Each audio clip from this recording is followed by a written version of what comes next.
While the world focuses on diplomatic headlines, the Pentagon is executing a silent but massive logistical shift in the Eastern Mediterranean. For 70 years, this area was defined by an immovable geopolitical fact. Turkey was the indispensable anchor. If the United States wanted to project power into the Levant, or contain Russian expansionism, or maybe secure the gates of the Black Sea, it did it through Ankara. But while the world argues about F-35 deals and Erdogan's latest statements, the Pentagon has been quietly executing one of the most significant posture shifts since the end of the Cold War. It has been expanding and upgrading a Greek-based alternative architecture that reduces its dependence on Turkey during combat. And once you see the pattern, you can't unsee it. This isn't about Washington upgrading a few Greek bases. That's how it's usually described, and it's a lazy way to frame it. What's happening is the construction of a network designed to give NATO more operational flexibility, even if U.S.-Turkey cooperation becomes unreliable during a crisis. But the real question is, why does America have to do this? What does it mean for Turkey, for Greece, and for the next upheaval in the Aegean, the Black Sea, or the Middle East?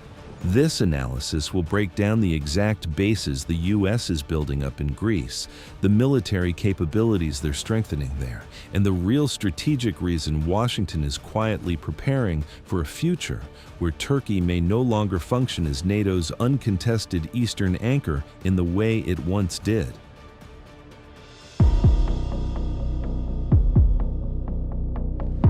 To understand the mechanics of this divorce, you have to look at the two giants of the region. On one side, you have Incirlik Air Base in Turkey, a legendary Cold War icon and home to U.S. tactical nuclear weapons. On the other, you have Souda Bay in Crete, which is being shaped into one of the most reliable, unsinkable platforms in the American arsenal. But which one of these two bases can actually be used in a real crisis? Souda Bay is a geographic advantage that the Pentagon is now exploiting to its fullest extent. The centerpiece of this facility is Pier K-14. This makes it one of the most capable maritime facilities in the Mediterranean for supporting large U.S. naval assets, including nuclear-powered aircraft carriers such as the USS Gerald R. Ford and the USS Dwight D. Eisenhower. These 100,000-ton symbols of American sovereignty had to remain anchored offshore in the past, which made the transportation of supplies slow and heavily dependent on weather. But right now, a U.S. carrier strike group can cut logistics time dramatically if it docks at K-14. And in a high-intensity conflict, that's great for survival. Think about what that truly means. If you can reset a carrier group faster than your opponent expects, you don't just stay in the fight, you control the tempo of the entire theater. And that's why Souda is being expanded as a primary hub. In late 2025, the U.S. Navy finalized a $75 million infrastructure contract specifically for Souda Bay, following a $43 million expansion of the Marathi Logistics Center. Souda Bay now provides what strategists call dual capability. It governs the sea lanes leading to the Suez Canal and monitors the entire North African coast. Unlike inland bases, Souda controls the air-sea gap, which is the overlap where maritime trade routes and air power collide. What this means is that the Pentagon is buying the ability to operate in the Mediterranean without asking permission, and without being vulnerable to political mood swings. Now, contrast that with the current reality at Incirlik. On paper, it remains one of the largest bases in the NATO system. In practice, it has become a golden cage. The operational freedom of U.S. commanders at Incirlik has become more politically sensitive over time, and major operational decisions depend heavily on Turkey's cooperation as the host nation. But the U.S.-Turkey relationship has declined significantly in the past few years. And here's what's truly nerve-wracking. The ghost that haunts the relationship between Washington and Ankara is the July 15, 2016 attempted coup. Later in this video, I'll uncover what the Turkish authorities did on that night, which destroyed the Pentagon's trust-to-risk ratio with Turkey. Here's the part that proves this is not just about upgrading a single base in Crete. If Souda is the crown jewel in the south, the Pentagon still needs a full mainland grid that could move men, machines, and intelligence across Europe without Turkey ever being able to pull the plug.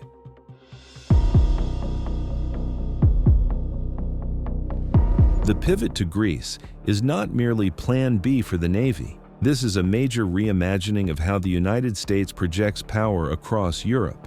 While Souda Bay secures the maritime lanes, the Pentagon is simultaneously wiring the Greek mainland into a sophisticated new archipelago of bases. This network is designed to achieve one high-stakes goal: the Bosphorus bypass. Because for decades, Turkey's control of the straits gave Ankara leverage that didn't require ammunition. It has had the ability to slow down NATO's logistics with paperwork and political pressure. So what happens when the Pentagon decides it can't fully rely on the gatekeeper anymore? It builds its own gates and keeps the keys.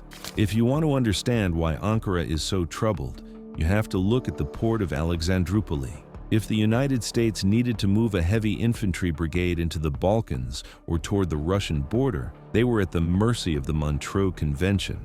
They had to sail through the Bosphorus, a narrow stretch of water controlled entirely by Turkey. In a real battle, Turkey could cite something like security concerns and complicate NATO's ability to move heavy armor quickly through the straits. The Pentagon has now built a workaround. In March 2024, Alexandroupoli facilitated the reception and onward movement of a full heavy infantry brigade. We're talking about 3,000 pieces of heavy war paraphernalia, including M1 Abrams main battle tanks, Bradley fighting vehicles, and Joint Light Tactical vehicles. This throughput was made possible by a U.S. Navy-funded $2.3 million project to remove a sunken dredger that had blocked the port's basin for years. The U.S. unlocked the port's full deep-water potential by clearing this wreckage. Today, hardware moves from ship ramps in Greece directly onto commercial rail lines. These trains bypass the Turkish straits entirely, reaching Bulgaria, Romania, and Poland in a fraction of the time. The leverage Turkey once held over NATO logistics has been significantly reduced in practical terms. But logistics alone does not win modern conflicts. You also need real surveillance. While the tanks move through the north, the U.S. has established a sophisticated UAV hub at Larissa Air Base within the 110th Fighter Wing.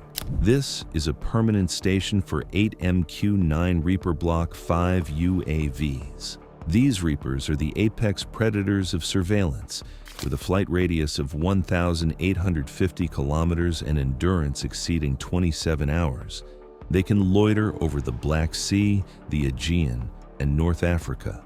Most importantly, they do this with a satellite link that allows them to be operated remotely, while their physical presence remains a fixed American asset on Greek soil.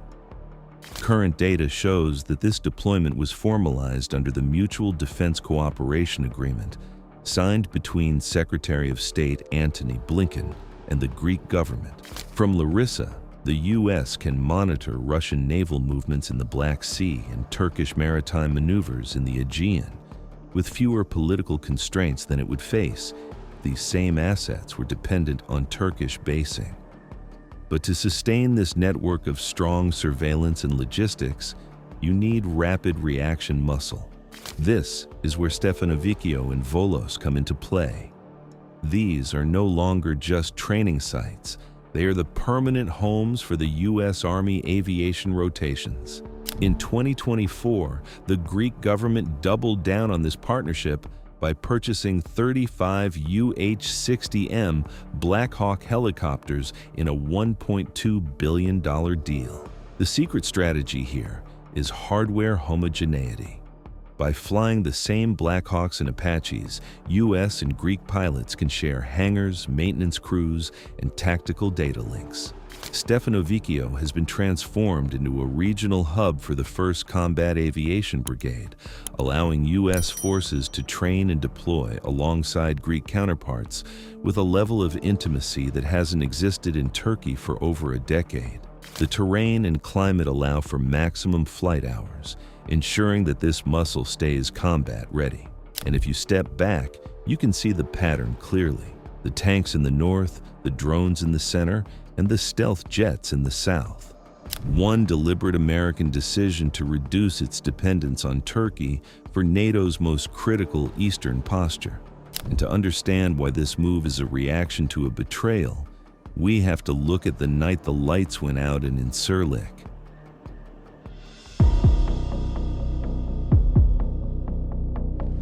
It was July 15, 2016.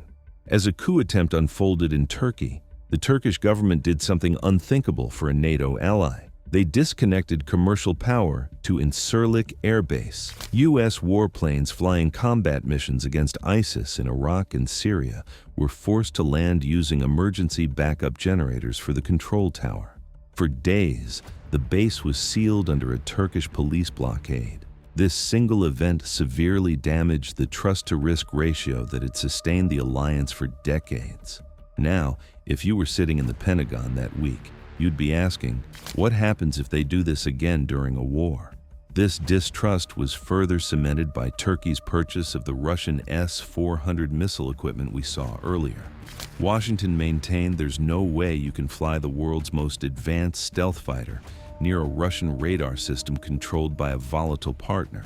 It would allow Moscow to harvest sensitive electronic data on how to detect the jet. Once the trust was broken, the Pentagon started engineering around it instead of arguing.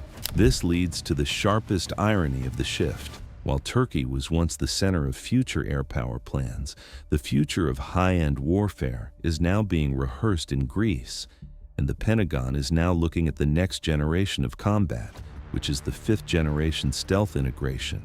Andravida Air Base has become the staging ground for the Iniachos exercises, now considered one of the most complex air drills in the world. Here, US F-35 Lightning II jets fly in high-end warfare simulations.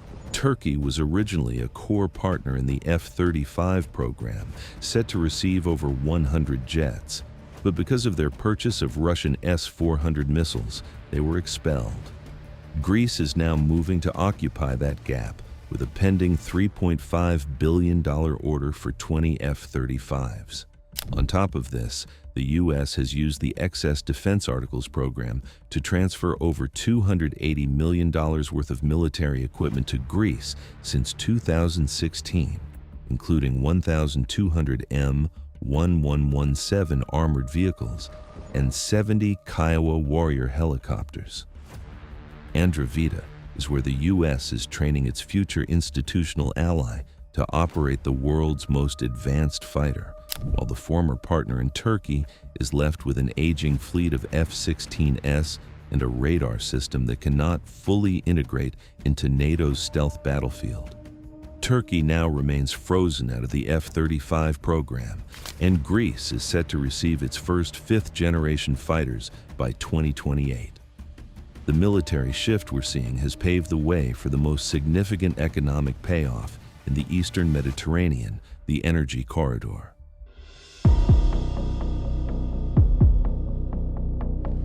To understand the final piece of this puzzle, you have to follow the money trail southwest of Crete. Capital is a coward. It does not deploy into war zones without insurance. And right now, the insurance policy is the U.S. Navy. In 2025, ExxonMobil and Hellenic Energy completed massive 3D seismic surveys in the ultra-deep waters south of Crete. They are now preparing for the Aspos-1 exploratory drilling, targeting depths of up to 4,000 meters. We are talking about an estimated investment of $5 billion to $10 billion to develop these fields, which could hold up to 200 billion cubic meters of natural gas. But here is the geopolitical reality. ExxonMobil is not just an oil company. In this region, it functions as a commercial proxy for American foreign policy. No board of directors would approve a $10 billion capex project in waters claimed by Turkey's Blue Homeland Doctrine unless they had a security guarantee. The expansion of Souda Bay we discussed in Chapter 1 isn't just about refueling aircraft carriers. It is about projecting a security umbrella over these energy blocks. The unsinkable aircraft carrier of Crete ensures that these drilling rigs remain untouchable, but the strategy goes deeper than just extraction. While the rigs drill in the south, a new powerful energy grid is being built in the north. This is the vertical corridor.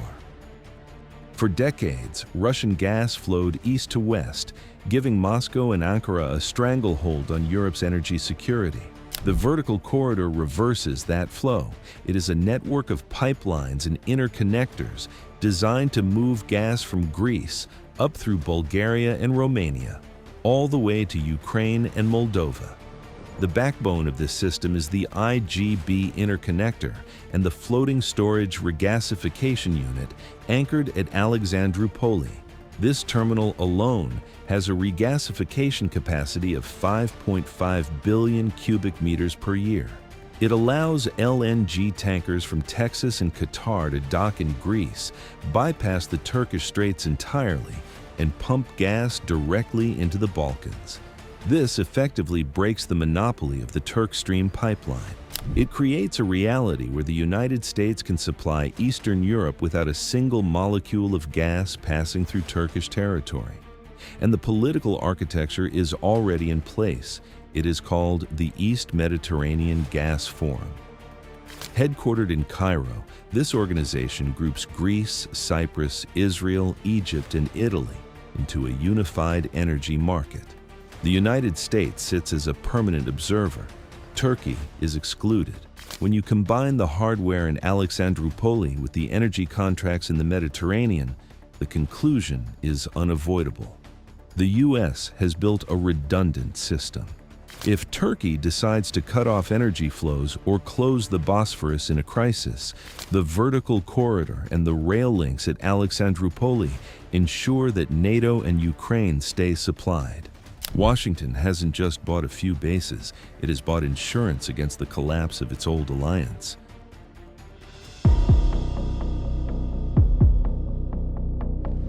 The map of the Eastern Mediterranean hasn't just been redrawn, it has been recalibrated. For decades, Turkey was the unavoidable hub for NATO's southern flank. Today, Washington is quietly building a version of that same strategic posture inside Greece, one that reduces how much NATO operations depend on Ankara's political climate in a crisis. Turkey still remains a formidable regional power, arguably the strongest military in the immediate neighborhood, but it's becoming a more isolated one. Ankara created operational risk when it decided to purchase Russian systems while remaining inside NATO. That ambiguity has forced the Pentagon to conclude it cannot hinge its security interests on a single partner whose strategic direction is unpredictable. That's why Greece has emerged as the logistics superconnector for NATO, Ukraine, and the energy corridor taking shape in the Eastern Mediterranean. The mirror network is no longer a theory. 3,000-plus pieces of heavy equipment moving through Alexandroupoli, MQ-9 Reapers operating out of Larissa, and the carrier-capable infrastructure at Souda Bay. This means the debate is no longer about whether the split is happening, but whether it is permanent. Is this Grecian pivot a temporary hedge, or has Turkey lost its status as the indispensable nation? To understand the full scope of this maritime encirclement, watch this briefing on the Aegean dispute next.